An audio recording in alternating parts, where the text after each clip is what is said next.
guys, it's Dylan here. So in this video, I want to share with you some news that we've gotten about gold and what's been going on since the beginning of the year up until now. So first off, let's take a step back and go back to the beginning of the year. At the open of 2020, gold was sitting at $1,520.55. And I just checked it, and as of the filming of this video, gold sits at $1,953.30. That's over a 27% gain in the price of gold from the beginning of the year till now. And we're not even done with this year yet. So imagine what it's going to be in December.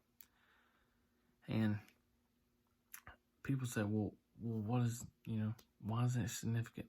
Well, with all this stuff that's been going on, a lot of people are losing confidence in our dollar, and not only the dollar, the US dollar, but they're losing confidence in a lot of paper currencies around the world because they see, gold has been money for thousands of years. But,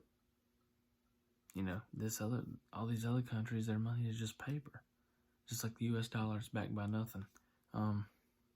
So, with that being said, people run to safe havens when the markets tend to take a dive. And that's what we're seeing now. We're seeing not only people, but countries themselves running to gold, like Russia, China, and some other countries. They're trying to build up their gold reserves, just in case something does happen with either the US dollar or any of these other paper currencies. Right here, I have a chart, and this is gold, the price of gold, the performance of gold versus some countries' currencies in the past 6 months.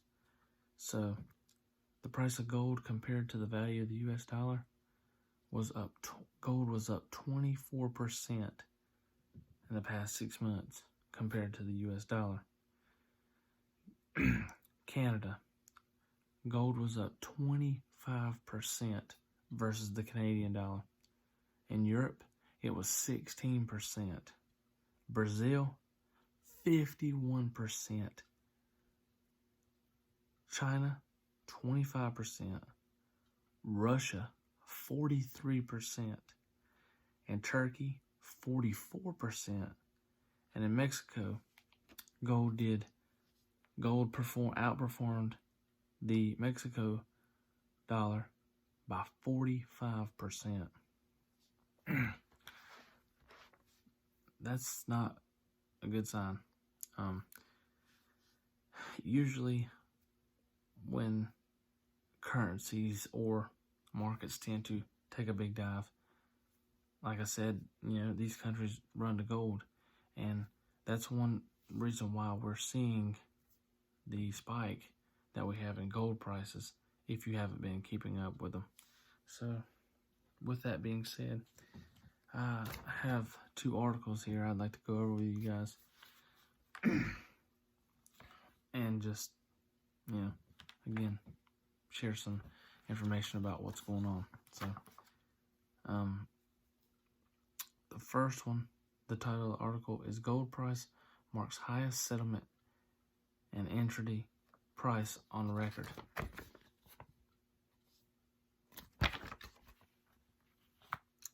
So, as I said, this article says, gold futures climbed past $1,900 an ounce on Monday to tally their highest settlement and intraday on record, which, like I just discussed, we already know gold did end up passing $1,900 an ounce.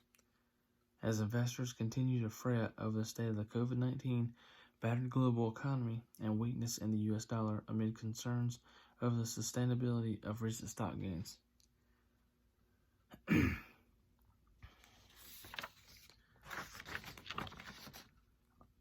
Last week, prices rose 4.8%, the biggest weekly percentage climb since the week ended April 9th, and some analysts say the never-before-seen level of $2,000 an ounce is within reach. My personal opinion, I do believe by the end of the year we will see $2,000 an ounce gold, but that's just my opinion. Could happen, couldn't. It could not happen, but that's just my personal opinion.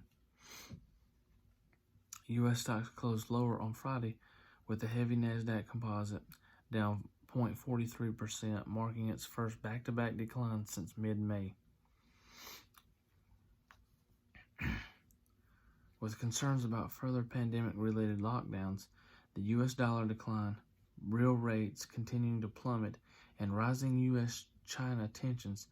It is the entire list of fundamental drivers to get us there, getting delivered up in one package day, said Stephen Enns, Chief Global Market Strategist at Axie Corp, of that $2,000 level in the note to clients. The ICE U.S. dollar index slid by nearly 0.9% to 93.64, having lost 3.9% for the month so far. The index traded at its lowest since 2018. Giving the slumping view toward U.S. economic prospects and ideas that Europe will open a significant macroeconomic edge over the U.S. It is not surprising to see the dollar forge yet another lower low for the move, and in turn contribute to the upward extension in precious metal prices.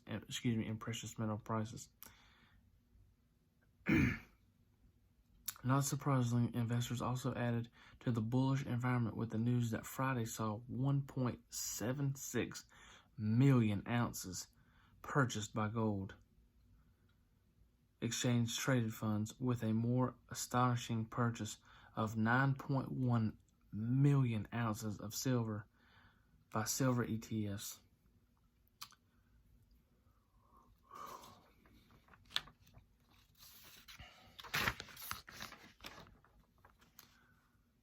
There's been a lot of talk about the $2,000 hurdle, which has been my long-term target too, said Forward Roz. I don't even know how to pronounce that. This person is a market analyst at Think Markets in a market update. Obviously, there is no guarantee gold will get there or indeed stop there, but the target is only around $55 away from the overnight high.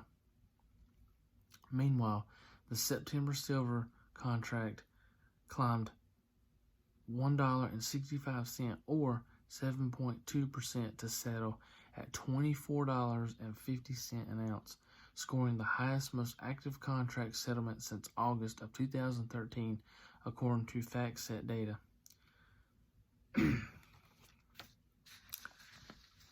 So when you look at, the price of gold and silver going up like this, it's kind of alarming. And, like I said, gold, a lot of people, and I see this on YouTube a lot of people hate on gold and silver. And I understand, I get it, gold and silver are not investments, and they're really not. The way I like to think of gold and silver is that it's insurance for a rainy day. And not only that, but gold and silver is real money. Anywhere on the face of this earth, any country you go to, on anywhere in the world, will recognize gold or silver as money. And, I'm not a financial advisor, not a financial planner, but if it were me and, I had some of my other investments, 401k, Roth, all that other stuff, I would seriously consider at least putting a little bit of precious metals into my portfolio, whether that be gold or silver. If you can afford it, by all means get gold. But if you can't, silver is the next best thing, in my personal opinion. But that's just my personal opinion. So here we have another article that I wanted to go over with you guys, and it's from the Gold Telegraph. The title is "The Rush to Dump U.S. Debt to Buy Gold."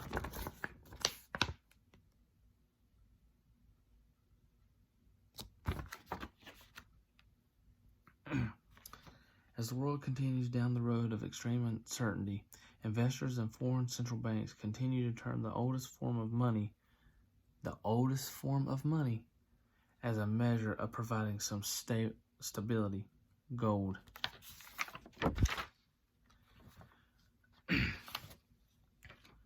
Reserve have embarked on unlimited QE, or quantitative easing, and is playing real-life monopoly at it as it is. Number 1, buying all treasury debt. Number 2, buying unlimited mortgage-backed securities. Number 3, buying individual corporate bonds. Number 4, buying junk bonds. Number 5, buying ETFs. Number 6, conducting loan programs to universities. And number 7, conducting loan programs to charities. The Federal Reserve balance sheet has ballooned by 64% since March, as it is slightly below $7 trillion.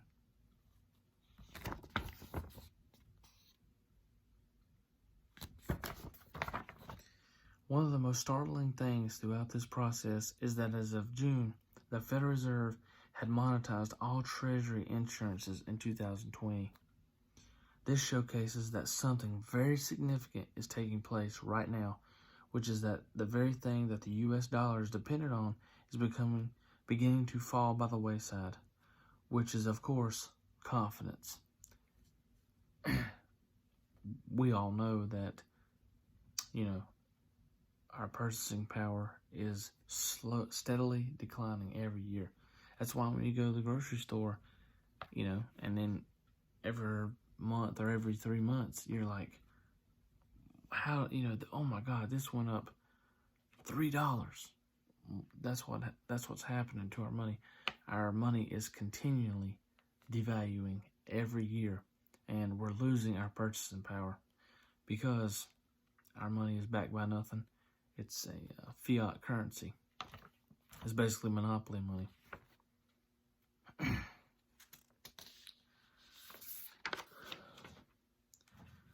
On top of the monetary chaos that presently persists globally, the fiscal policies continues to run rampant in the United States. It was reported in early July that the U.S. budget deficit hit an all-time high of $864 billion in June.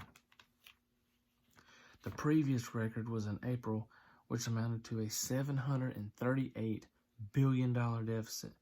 For the first 9 months of the year, the deficit has totaled $2.74 trillion, which is another record for that period. The United States is projected to have a $3.7 trillion deficit for the whole year, as forecasted by the Congressional Budget Office. The federal debt is projected to be 101% of GDP by the end of September. And for those of you who don't know what GDP means, that's gross domestic product. One thing is clear: the United States is buried in debt and will only continue to worsen in the months to come. And it's another thing with all these stimulus checks that, we're getting another one.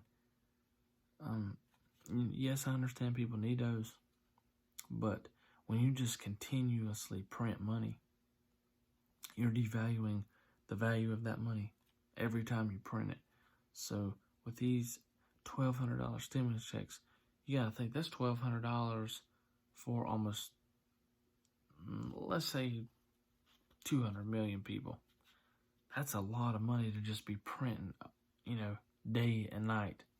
So what's going to happen is the more money that they print, the more money that's out there, the more the value of our dollar is going to continue to decline. And that's why, again, I'm not a financial planner, but just my personal opinion, I think everybody should at least have some type of precious metals in your portfolio. I'm not one of these doom and gloomers and say, oh, the economy's going to crash and all that stuff. But I do recommend at least having some kind of precious metal in your portfolio to just protect yourself, just in case something ever did happen, like the Great Depression or a dollar collapse, just to be safe. And if you do that, please buy the physical gold or silver. Do not trust your gold or your silver with anybody else. Don't trust safety deposit boxes or anything, or these companies online that say, oh, you buy from us and we'll keep it safe here. I don't trust that. I'm in the belief that there's a saying, if you don't own it, if you don't hold it, you don't own it. So that's my opinion on that. If you are going to buy it, please make sure that you buy physical silver or physical gold and you hold it, you have it in your possessions at all times. Just my personal opinion.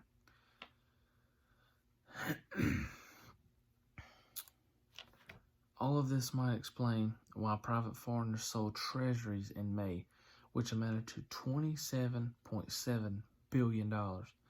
Even though foreign central banks added to the position in May,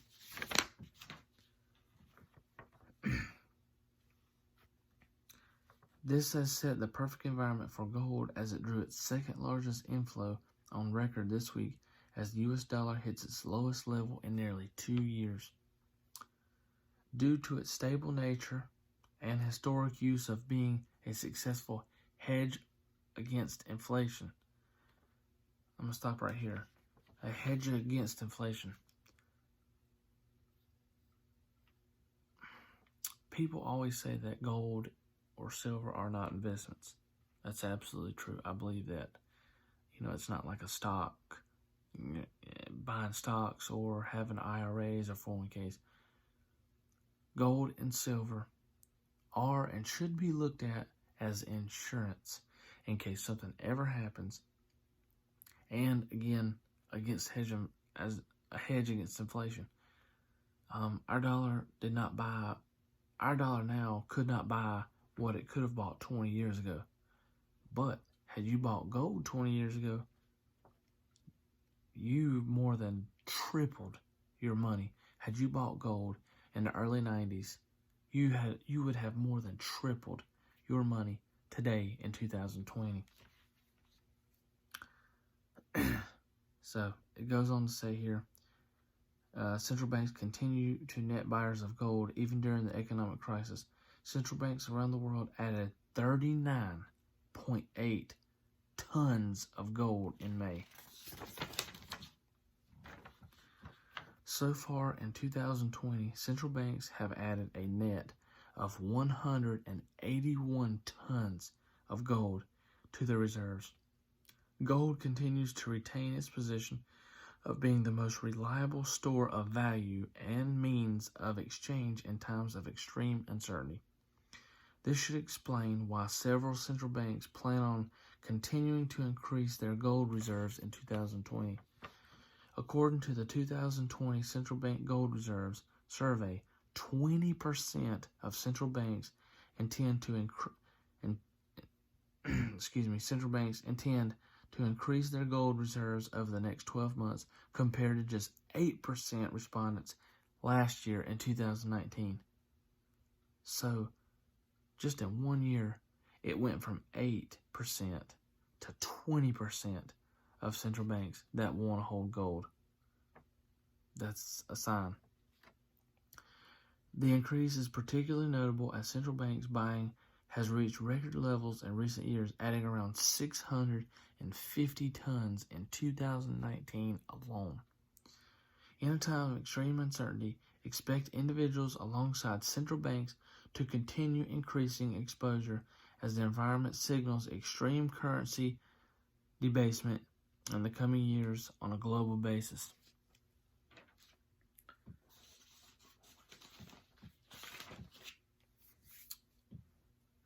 So,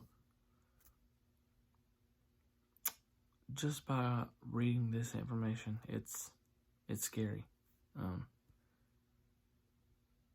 What's going to happen in the future when our dollar just eventually either crashes or, you know, it takes so much money to buy stuff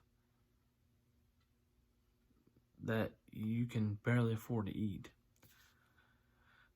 And I'm not making this video to be a doom and gloomer or anything like that. I just want to bring awareness to you guys and let you guys and you know, let you guys know what's going on, because of course the finance channels and all these, you know, people on CNBC and all this, they're not going to tell you this.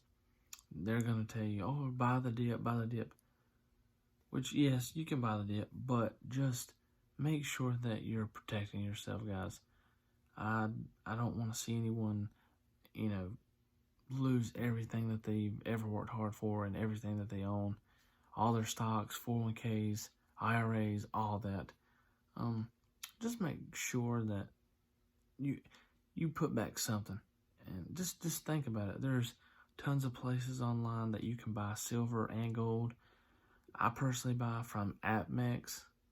It's American Precious Metals Exchange. But there's a lot of websites, APMEX, SD Bullion, Bullion Exchanges. There's tons of good websites out there and good companies who sell precious metals. And just make sure that you trust you look at the reviews and make sure you get somebody that's trusted. I've heard of, you can also buy it on eBay, but I've heard some horror stories where people will order something on eBay and it'll be fake or won't be what they ordered or something like that. So I always, whenever I do buy silver, I try to buy it from somebody that's reputable and somebody that I know is a good company. And where I buy most of my precious metals is APMEX.